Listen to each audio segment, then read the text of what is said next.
Welcome to the Wellness Conversation, an Ohio Health podcast. We know you love to hear about episodes focused on health, wellness, and living your best life. And we love when you comment on our pod, when you like it, when you rate it. So if you like what you're hearing now, we'd like for you to do it now. It allows others to hear about this podcast as well. I'm Marcus Thorpe. And I'm Lindsey Gordon. And today we're talking about something that affects so many people, especially this time of year, seasonal affective disorder, or SAD. As the seasons change, some of us notice shifts in mood, energy, and motivation, let's be real. Sometimes it can even lead to depression that disrupts our work, relationships, and daily lives. And joining us today, a friend of the podcast, Dr. Megan Schabbing, who's been on before, psychiatrist and medical director of Psychiatric Emergency Services with OhioHealth, helping people understand what SAD looks like, why it happens, and what you can do to feel a little bit better. Dr. Schabbing, it's good to see you. Thanks for joining us. You too. Thanks for having me. So let's talk about the level set. What is seasonal affective disorder? And when do you know that you need to get some help? Because I feel like when the days get shorter and it's darker, I have less motivation. I'm so tired. I just want to be a hermit and go to bed. What should I be looking for to know when it's something more? So seasonal affective disorder is really a specific type of a mood disorder, and most commonly we think about depression. So that's what we'll talk about primarily. It's a type of mood disorder or a type of depression that occurs at certain times depending upon the season. So there's a seasonal component to it. The most common type is the sort of seasonal depression that we see in the winter months, what you're talking about, when it's not so sunny, when the days are dark and much shorter in terms of any kind of exposure to sunlight. And a lot of people tend to develop depression during that time of the year.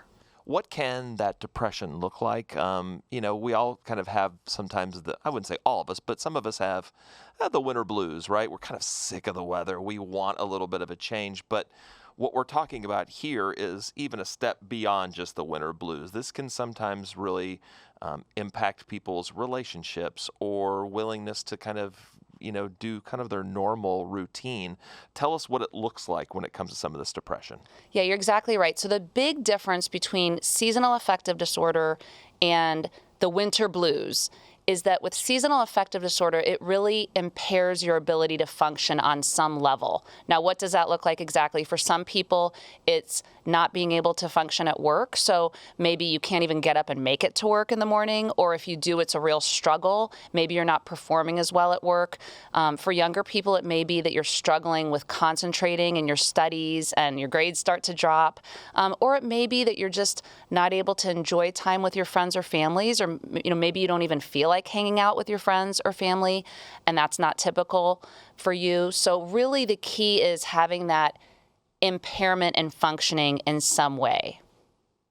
That makes sense. Do we know why this happens to maybe some people more than others? And why do the shorter days, less sunlight, have such a big impact on our mood and health, mental health? We know that, just like with regular depression, seasonal affective disorder, there are people who are just sort of genetically wired in a certain way so that they're more likely to develop seasonal affective disorder. And then we believe, based on what we know, that when the days are shorter and there's less exposure to sunlight, that can be something that precipitates that underlying genetic potential and really turns it into a full-blown disorder. I've seen people. Oh, sorry. I was just thinking about those happy lights. Is that what you're going to say? Yeah, okay, go ahead. Same thing. Go ahead.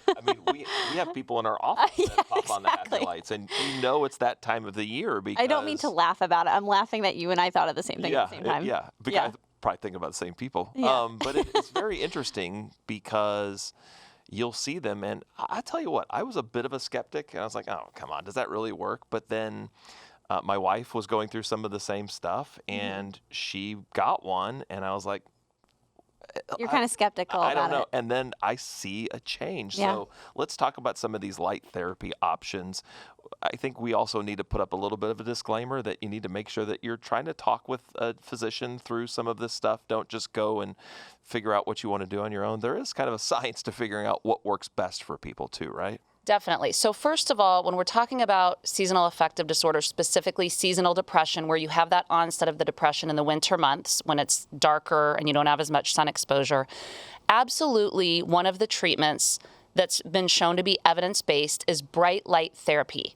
Okay, now that is a specific light that you use for a specific amount of time daily, typically in the morning, typically 30 to 60 minutes, and it's really the evidence-based strategy would be the one that's prescribed by your physician. Okay, so that's really what studies have shown can be effective in treating seasonal affective disorder, along with the other treatments that we use for regular depression, regardless of the onset throughout the year, which would be antidepressant treatment and specific types of therapy, particularly cognitive behavioral therapy. Now, separate from that, for seasonal depression, it can also be helpful to have particular lifestyle modifications, for instance, increasing the amount of lighting in your home. But those are two different things. The bright light therapy as an actual treatment for seasonal affective disorder or seasonal depression it really needs to be the right device with the right type of light at the right frequency, prescribed by a physician, used daily in the morning, 30 to 60 minutes. Okay.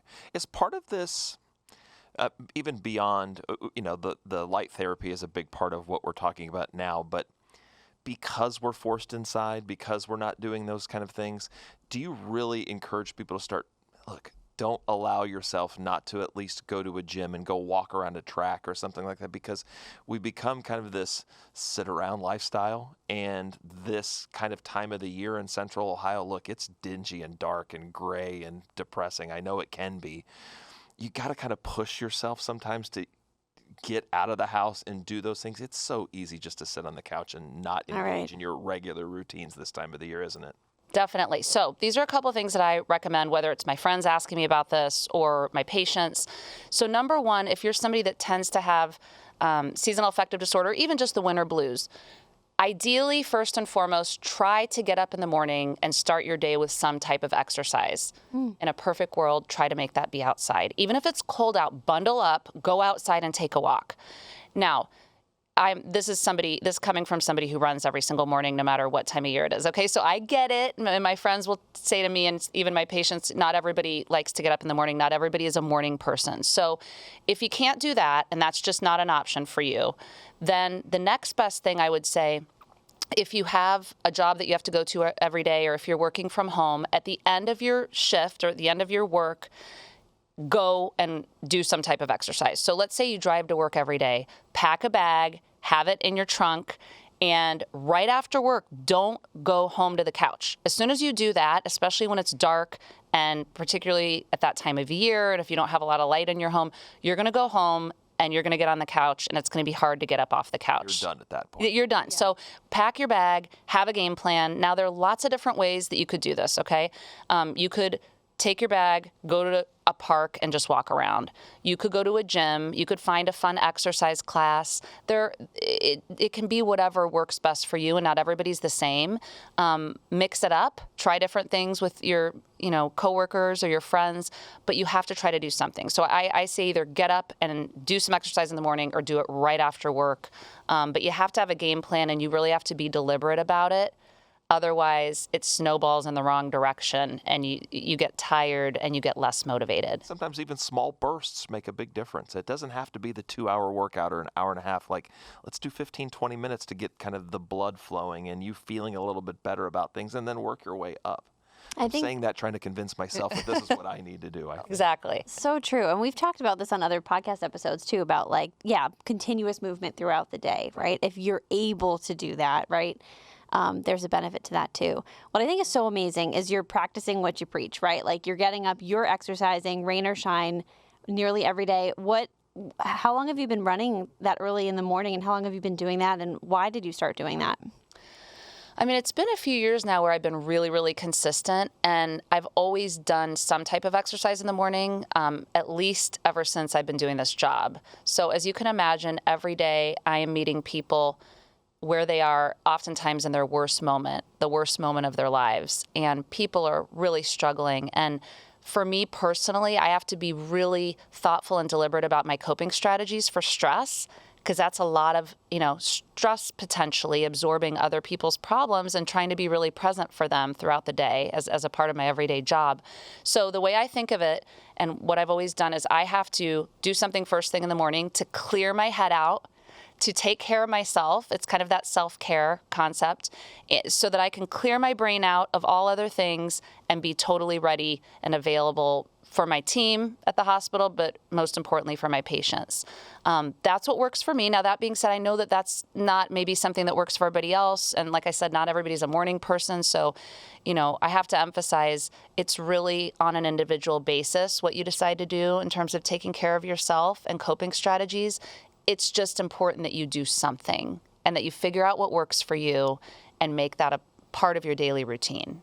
We've talked about it too on the podcast, the weighted vest, right? Like the walking with a weighted vest. And we've had the experts on and confirmed that it's worth your time and your investment, and just walking. And I feel like, it doesn't have to be a run every morning. It doesn't have to be a spin class or CrossFit or whatever. It could just be a walk. Like I hate to say even just, it's you could get out and walk, just that movement.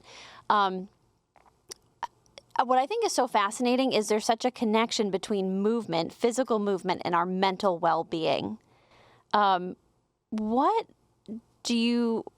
still got to be gaps in that research, and is there anything that you wish we knew more about with that? Yeah, I think it'd be really interesting to understand better why different people's brains respond in different ways. And like, for instance, why is it harder for some people to even get going with exercise?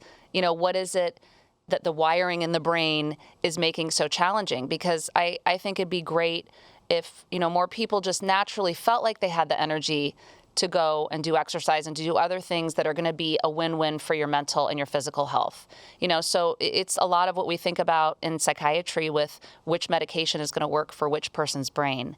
I just look forward to the day where we understand better all of the neural networks in the brain and how each person's brain is different, so that we can better help them quickly rather than having to try different strategies for different people. That would be neat.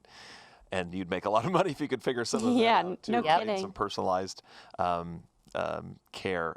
We're moving through the holiday season, and I know that seasonal affective disorder is kind of a narrow subject, but one thing that I think a lot of people feel this time of the year is just stress, expectations, loneliness that holidays can sometimes present.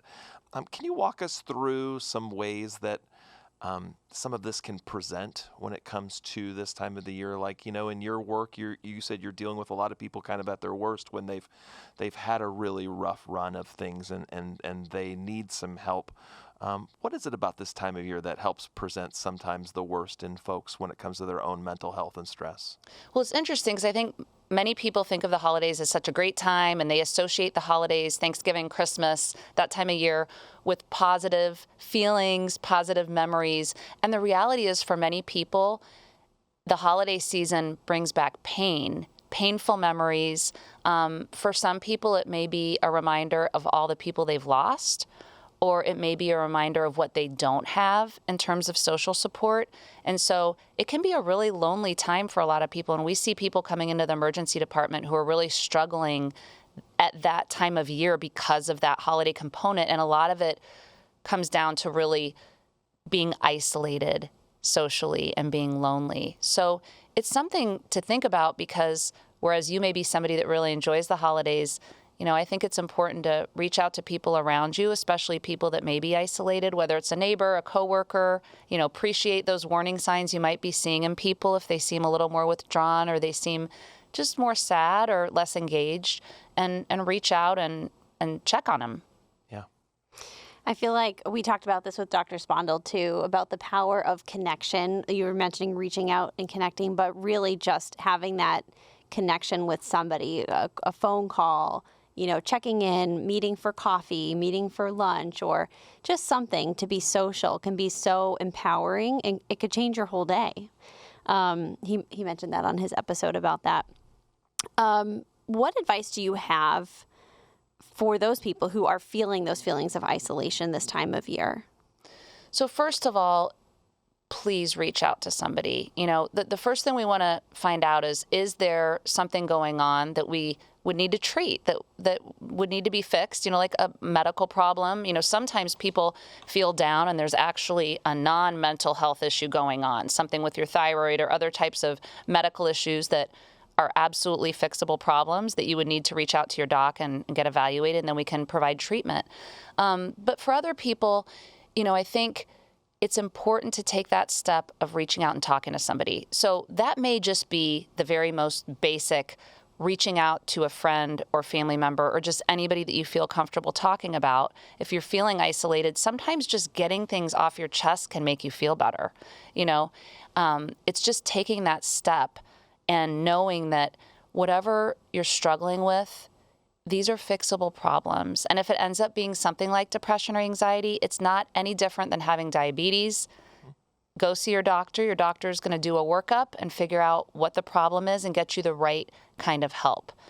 So I just want people to know that if you're struggling, you can feel better and you will feel better. Even if in the moment it doesn't seem like that, there is help and we want to help you. Could you pull back the curtain a little bit? Because I think a lot of people, and maybe this is like old school way of thinking, but I know a lot of people are scared to come and talk to somebody from a mental health perspective because they're worried they're going to have to go on medicine and they want to stay away from some of those kind of medicines that maybe have gotten a bad rap over the years, right? When you or your teams in the behavioral health space meet with someone, what does it look like? Like, what does it look like when somebody sits down? What are the routes that you would suggest that people can take? Medication might be the right answer, but it's not for everyone. Sometimes it's maybe some other avenues. What does it look like when somebody comes and presents?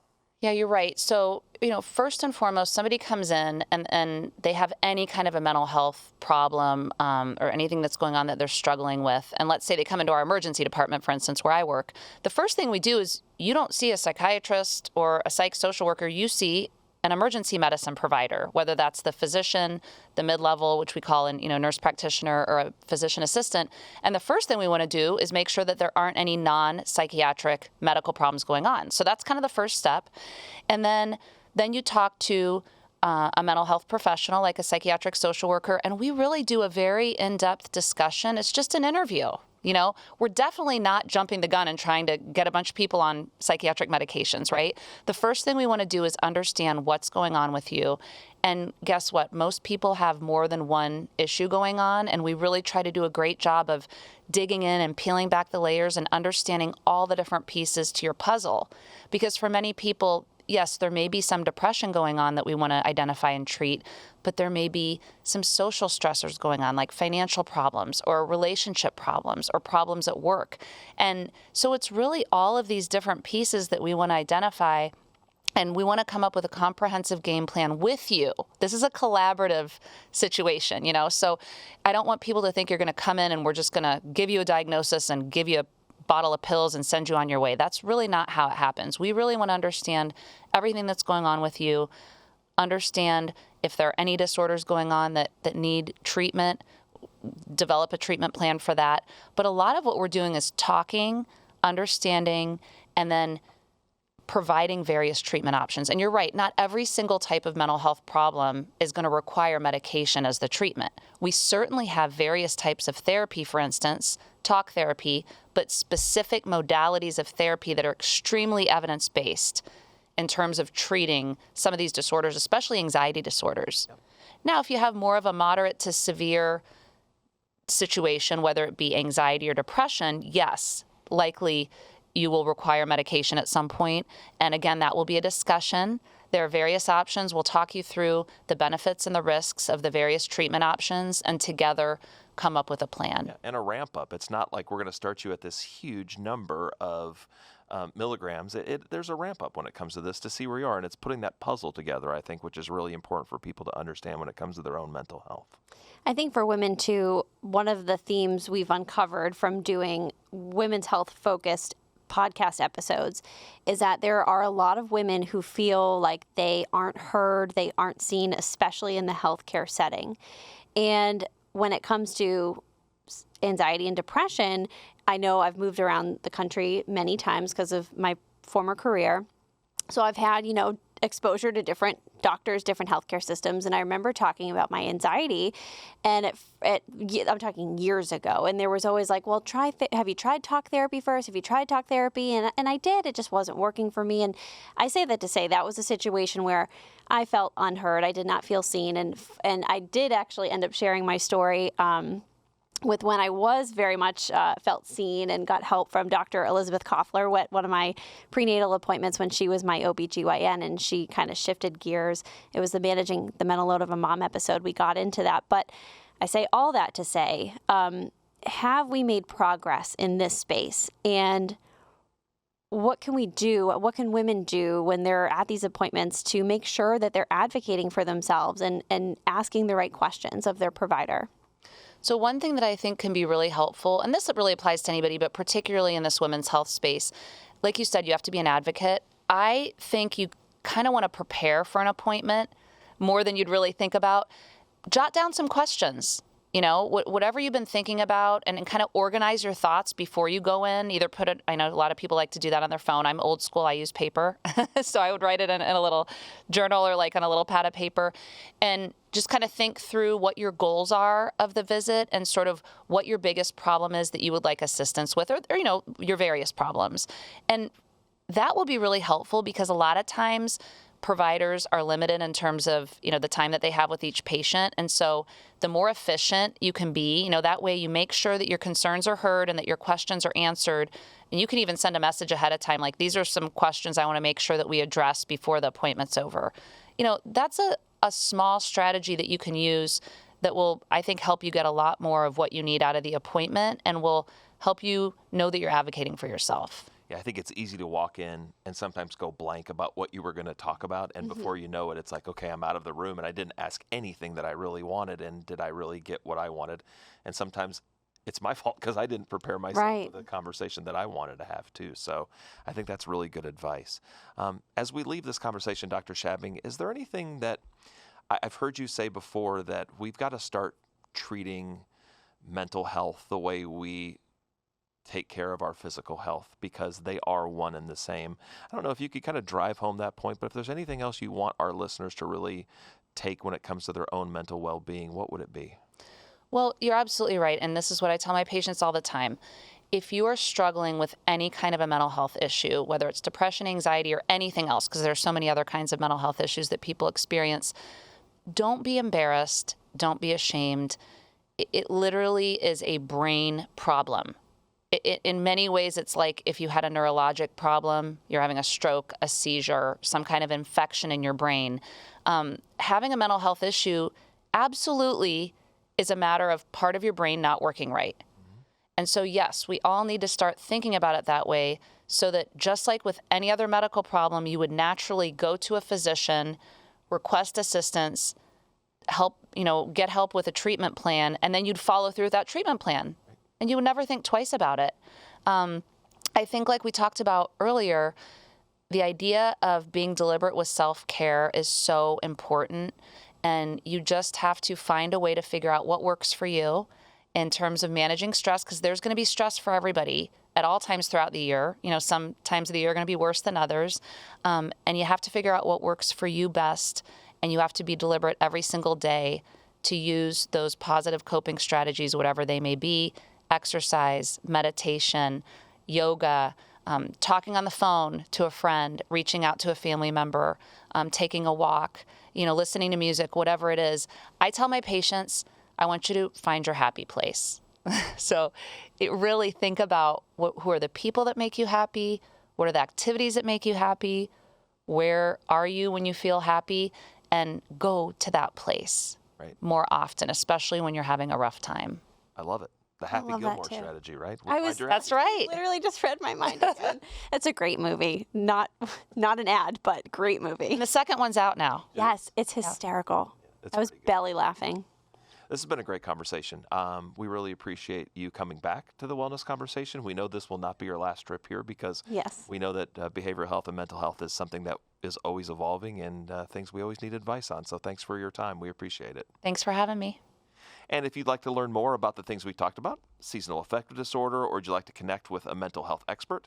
You can find all of that at ohiohealth.com. If you enjoyed this episode, and we know you did, you can share it and subscribe so you don't miss any future episodes. And before we wrap up, one note for our listeners: if there's a health and wellness topic that you would like us to cover, maybe you just have a question, we really would love to hear from you, so drop us a comment. Also, like and subscribe, share the podcast. It helps us get the word out to more listeners. This episode transcript will also be available on our podcast page. If there's information you'd like to go back and read about, you can find that also at ohiohealth.com/thewellnessconversation. As always, thanks for joining us.